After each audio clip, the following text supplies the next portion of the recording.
Hey, St. Michael's. What a beautiful spring day we're having here in Wisconsin.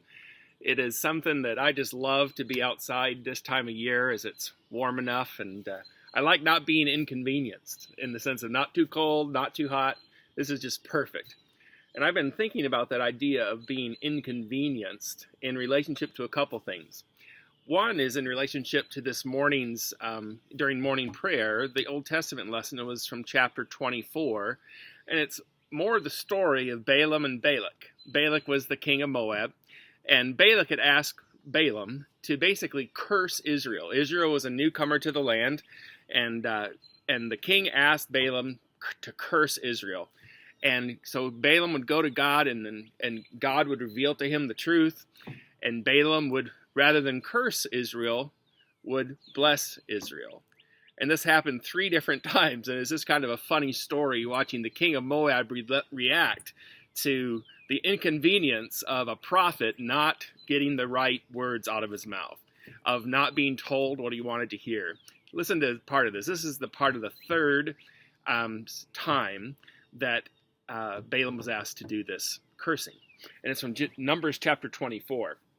When Balaam saw that it pleased the Lord to bless Israel, he did not go, as at other times, to look for omens, but he set his face towards the wilderness. And Balaam lifted up his eyes and saw Israel camping tribe by tribe, and the Spirit of God came upon him, and he took up his discourse and said, "The oracle of Balaam the son of Beor, the oracle of the man whose eye is opened, the oracle of him who hears the words of God, who sees the vision of the Almighty, falling down with his eyes uncovered. How lovely are your tents, O Jacob! How lovely are your encampments, O Israel! Like palm groves that stretch afar, like gardens beside a river, like aloes that the Lord has planted, like cedar trees beside the waters. Water shall flow from his buckets, and his seed shall be in many waters. His king shall be higher than Agag, and his kingdom shall be exalted." And then Balak, in response to this, says, about Balak, it was said, this is what was said. "And Balak's anger was kindled against Balaam, and he struck his hands together. And Balak said to Balaam, I called you to curse my enemy, and behold, you have blessed them 3 times. And then later on in that same chapter, the story ends. Then Balaam arose and went back to his place, and Balak also went his way. I can see King Balak just kind of pouting, just being upset of how inconvenienced he is. And I've been thinking a lot about that, not just the fact that it's beautiful weather and I'm not inconvenienced when it comes to being too hot or too cold, but also just as it relates to this pandemic. It is very inconvenient.